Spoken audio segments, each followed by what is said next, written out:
नमस्कार साथियों, मैं डॉक्टर सुनील महाकालकर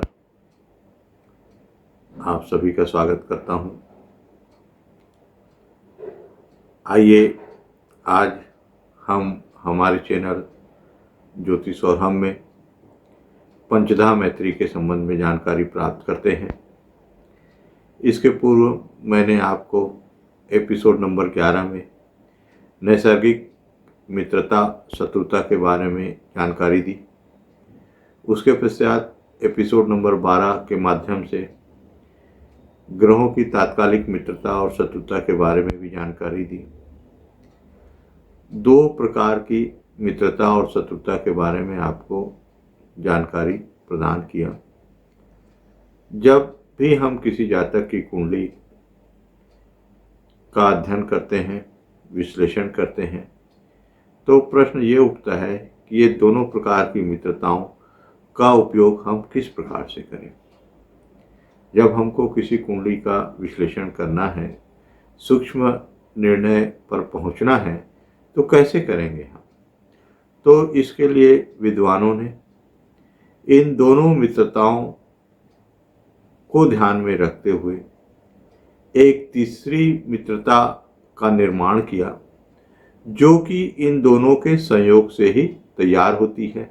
इन दोनों के ही समायोजन से वह उसको तैयार किया गया है और उसका नाम रखा गया है पंचधा मैत्री। तो पंचधा मैत्री वह मैत्री है जिसका उपयोग हम आसानी से कुंडली के विश्लेषण के समय कर सकते हैं। जब हम कुंडली का विश्लेषण करेंगे और इसका जब उपयोग करेंगे तो हमको दो प्रकार की जो मित्रता जो हमने पूर्व में बताई है, नैसर्गिक मित्रता और तात्कालिक मित्रता और शत्रुता, इसको देखने की आवश्यकता अलग अलग नहीं पड़ेगी। इन दोनों के माध्यम से हमको इसका निर्माण करना होगा। कैसे निर्माण करना होगा? तो आइए हम देखते हैं कि इसका निर्माण कैसे किया जाए। तो हमने पिछले बार जो कुंडली ली थी उदाहरण के लिए, उसी कुंडली को हम क्या करेंगे, आगे बढ़ाएंगे। तो आपके पास पहला जो नैसर्गिक मित्रता का चार्ट है, उसमें तो किसी प्रकार की कुंडली की आवश्यकता नहीं होती, वो सभी की लेख होती है। तो वो आप देखिए स्क्रीन पे दिख रहा है। उसके पश्चात जो हमने उदाहरण कुंडली ली थी मकर लग्न की, उसके अंतर्गत हमने तात्कालिक मित्रता और शत्रुता को जाना था। उसको भी हमने चार्ट के माध्यम से आपके सामने देखिए स्क्रीन में बताया है। इस प्रकार से हमारे पास दो चीज़ें हैं, एक नैसर्गिक मित्रता और शत्रुता का चार्ट है और दूसरा जो है वो ग्रहों की तात्कालिक मित्रता और शत्रुता का चार्ट है। तो इन दोनों के माध्यम से हम किस प्रकार से पंचधा मैत्री तैयार करेंगे, आइए इसको देखते हैं।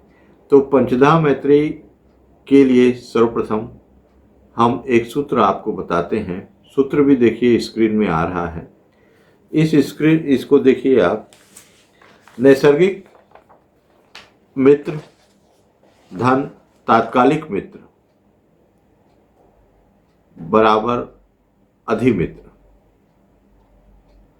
नैसर्गिक शत्रु धन तात्कालिक शत्रु बराबर अधिशत्रु। नैसर्गिक सम तात्कालिक मित्र बराबर मित्र। नैसर्गिक सम धन तात्कालिक शत्रु बराबर शत्रु। नैसर्गिक मित्र धन तात्कालिक शत्रु बराबर सम। नैसर्गिक शत्रु धन तात्कालिक मित्र बराबर सम। तो इस प्रकार से ये 6 सूत्र हैं, बहुत ही सरल है। और इन 6 सूत्रों के माध्यम से हम चार्ट के माध्यम से इसे जानेंगे। आइए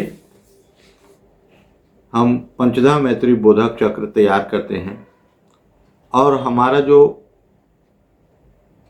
ये चक्र तैयार करने का जो आधार है वो दो ही आधार है। एक नैसर्गिक मित्रता और शत्रुता का जो हमारे पास चक्र है, और दूसरा जो है हमने पिछले उदाहरण में जो तात्कालिक मित्रता और शत्रुता बनाई थी वो। ये दोनों देखिए स्क्रीन में आपको दिख रही है। पंचधा मैत्री का सूत्र भी आपको मैंने अभी बताया, और उसी के आधार पर हम क्या करेंगे, पंचधा मैत्री बोधक चक्र बनाएंगे। आइए इसको समझते हैं हम। तो सबसे पहले कॉलम बना लेते हैं हम। कॉलम में देखिए पहला कॉलम जो बना हुआ है वो ग्रह का बना हुआ है, दूसरा अधिमित्र का बना हुआ है, फिर अधिशत्रु का बना हुआ है, मित्र का बना हुआ है, शत्रु का बना हुआ है और सम का बना हुआ है। ये 1 2 3 4 5 6 हमने क्या किया, कॉलम बना लिया है। और एक में हमने लिखा ग्रह। उस ग्रह में हम क्या करते हैं, डायरेक्ट पूरे ग्रह जो है हमारे, उन ग्रहों के 7 ग्रह को सूर्य, चंद्रमा, मंगल, बुध, गुरु, शुक्र और शनि, इन 7 ग्रहों को क्या करते हैं हम यहाँ पे अंकित कर देते हैं। अब देखिए पंचधा मैत्री का जो सूत्र है उसको अपन अप्लाई करते हैं। तो सबसे पहले हम देखेंगे कि सूर्य, देखिए सूर्य को हम कहाँ देखेंगे, नैसर्गिक मित्रता में देखते हैं, पहला वाला जो चक्र है। तो नैसर्गिक मित्र सूर्य के कौन कौन से हैं, चंद्रमा है। अब चंद्रमा नैसर्गिक मित्र है, और जो तात्कालिक मित्रता वाले कॉलम में हम देखते हैं कि सूर्य का चंद्रमा क्या है, शत्रु है। तो यहाँ पे क्या हो गया, एक मित्र हुआ और एक क्या हो गया, शत्रु हो गया। तो एक मित्र हुआ और एक शत्रु हो गया। तो ये जो 5वां नंबर का जो हम देखो सूत्र नंबर 5 यहाँ पे लग रहा है, नैसर्गिक मित्र और तात्कालिक शत्रु। तो यहाँ पे जो चंद्रमा है ये क्या हो जाएगा, सम में आ जाएगा, चंद्रमा सम में आ जाएगा। तो सूर्य के आगे जो सम वाला कॉलम है उसमें हम चंद्रमा को सम वाले कॉलम में लिख देंगे। अब उसके पश्चात हम देखते हैं मंगल को देखते हैं, ठीक है। अब देखिए मंगल क्या है, इनका मित्र है, नैसर्गिक मित्र की सारणी देखिए। मंगल यहाँ पे सूर्य का क्या है, सूर्य का मंगल यहाँ पे मित्र है। और जो तात्कालिक मित्रता शत्रुता है उसमें भी जो मंगल है वो क्या है, सूर्य का मित्र है। तो यहाँ भी मित्र है और यहाँ भी मित्र है। तो ये क्या हो गए, अधिमित्र हो गए। तो अधिमित्र वाला जो कॉलम है उसमें सूर्य ग्रह का अधिमित्र कौन है, मंगल अधिमित्र हुआ। तो हम यहाँ पे हमने क्या लिख दिया, मंगल को अधिमित्र में लिख दिया। इसी तरीके से हम गुरु को देखेंगे। तो सूर्य का गुरु क्या है, मित्र है। और यहाँ पे देखेंगे तो यहाँ पे भी गुरु क्या है, तात्कालिक मित्रता शत्रुता में भी गुरु जो है वो मित्र है, अर्थात गुरु भी क्या होगा, अधिमित्र होगा। तो गुरु को भी हमने क्या लिखा, यहाँ पे अधिमित्र लिखा। अब उसके पश्चात हम शुक्र को देखते हैं। शुक्र यहाँ पे क्या है, नैसर्गिक मित्रता वाले चक्र में शुक्र यहाँ पे शत्रु है। और यहाँ पे शुक्र क्या है, मित्र है। तो शत्रु और मित्र, तो शत्रु और मित्र जो हुए ये क्या हो गए, कॉलम नंबर अपन देखेंगे सूत्र नंबर 6 यहाँ पे देखिए, नैसर्गिक शत्रु तात्कालिक मित्र। तो ये वाला यहाँ पे लगेगा सम। तो यहाँ पे मित्र शत्रु है और यहाँ पर क्या है, एक जगह मित्र है। तो ऐसे स्थिति में क्या हो जाएगा, सम। तो शुक्र भी जो है वो किस कॉलम में चले जाएंगे, सम वाले कॉलम में चले जाएंगे। अब उसके पश्चात शनि को देखते हैं। शनि यहाँ पे शत्रु है और शनि तात्कालिक मित्रता में भी क्या है, शत्रु है। तो ऐसी स्थिति में शनि क्या हो जाएंगे, अधिशत्रु हो जाएंगे। अधिशत्रु वाले कॉलम में हम शनि को लिख देंगे। उसके पश्चात बुध यहाँ पे सम है और बुध यहाँ पे क्या है, शत्रु है। तो यहाँ पे बुध सम हो गए, कहाँ पे, नैसर्गिक मित्रता में। और तात्कालिक मित्रता में बुध क्या हुए हैं, शत्रु हो गए हैं। तो सम और शत्रु क्या हो गए, यहाँ पे देखेंगे सम और शत्रु क्या हो गए, शत्रु हो गए। तो सूर्य के शत्रु वाले जो कॉलम है उसमें हम क्या लिख देंगे, बुध लिख देंगे। इसी तरीके से अब हम चंद्रमा पर अप्लाई करते हैं।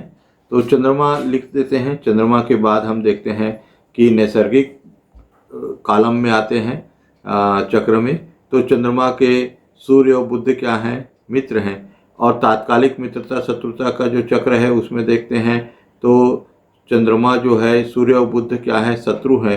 तो एक जगह मित्र है और दूसरी जगह क्या है, शत्रु है। तो ऐसी स्थिति में क्या हो जाएंगे, ये सम हो जाएंगे। तो यहाँ पे सम वाले कॉलम में सूर्य और बुध को हम क्या लिखेंगे, सम वाले कॉलम में लिखेंगे। उसके पश्चात हम देखते हैं कि मंगल शत्रु कोई नहीं है इनके, चंद्रमा के। सम वाले कॉलम में मंगल, गुरु, शनि और शुक्र ये क्या है, सम है। और यहाँ पे चंद्रमा के गुरु, शुक्र, शनि, तो गुरु, शुक्र और शनि क्या है, मित्र हैं। तो मित्र और सम क्या हो जाएंगे, यहाँ पे मित्र हो जाएंगे। तो मित्र वाले कॉलम में देखेंगे तो गुरु, शुक्र और शनि यहाँ पे क्या हो गए, मित्र हो गए। उसी तरीके से यहाँ पे हम देखेंगे कि मंगल जो है वो क्या है, सम है। और मंगल क्या है, यहाँ पे शत्रु, दूसरे वाला जो तात्कालिक मित्रता है वहाँ पर शत्रु हैं। तो सम और शत्रु, तो यहाँ पे क्या हो जाएंगे, शत्रु वाले कॉलम में हमको लिखना पड़ेगा मंगल को। तो यहाँ पे इस तरीके से नैसर्गिक मित्रता के सारणी और तात्कालिक मित्रता और शत्रुता की सारणी, इन दोनों सारणियों को मिलाने के पश्चात हम क्या बना देते हैं, पंचधा मैत्री बना देते हैं। तो इसी तरीके से आगे देखते हैं मंगल के जो है, मंगल ग्रह के देखेंगे, सूर्य क्या हो गए, अधिमित्र हो गए, अधिशत्रु कोई नहीं है। शुक्र मित्र हो गए, शनि शत्रु हो गए और चंद्रमा बुध गुरु क्या हो गए, सम हो गए। इसी के आगे बुध को देखेंगे, शुक्र अधिमित्र हो गए, चंद्रमा अधिशत्रु हो गए, मंगल और गुरु मित्र हो गए, शनि शत्रु हो गए, सूर्य सम हो गए। गुरु का देखेंगे, सूर्य और चंद्रमा अधिमित्र हो गए, चंद्रमा है ना, अधिशत्रु कोई नहीं हुआ, मित्र कोई नहीं हुआ, शत्रु शनि हुए। और मंगल बुध गुरु, मंगल बुध और शुक्र क्या हो गए, सम हो गए। इसी तरीके से शुक्र का देखेंगे, शुक्र ग्रह का, बुध क्या हो गए इनके, अधिमित्र हो गए, अधिशत्रु कोई नहीं हुआ। मंगल और गुरु क्या हो गए इनके, मित्र हो गए, शत्रु कोई नहीं हुआ। सूर्य, चंद्रमा और शनि जो है इनके सम हो गए। शनि ग्रह का देखेंगे, इनका अधिमित्र कोई नहीं हुआ, अधिशत्रु कौन हो गया, सूर्य और मंगल अधिशत्रु हो गए, मित्र कोई नहीं हुआ। शत्रु के अंदर क्या, शत्रु के कॉलम में कौन आ गए, गुरु आ गए। और चंद्रमा, शुक्र और बुध जो है वो क्या हो गए, सम हो गए। तो इस तरीके से हमने देखा कि किस तरीके से दोनों सारणियों के माध्यम से हम पंचधा मैत्री का चक्र तैयार कर लेते हैं। और पंचधा मैत्री का जो उपयोग है यह हम किसी भी जातक के कुंडली का विश्लेषण करने पर करते हैं। अभी जो हमने ये जो चार्ट बनाया है, ये उदाहरण की कुंडली जो मकर लग्न की कुंडली है इसको आधार मानकर बनाया है। तो इस तरीके से हर कुंडली का जो पंचधा मैत्री चक्र होगा वो क्या होगा, अलग अलग होगा। इसे हमको अलग अलग तैयार करना होगा। तो इसी के साथ आज का एपिसोड यहीं पे समाप्त करते हैं। आशा करता हूँ आपको ये एपिसोड पसंद आया होगा। इसे आप अवश्य लाइक करिए, सब्सक्राइब करिए, कमेंट्स करिए इसमें और शेयर करिए। धन्यवाद।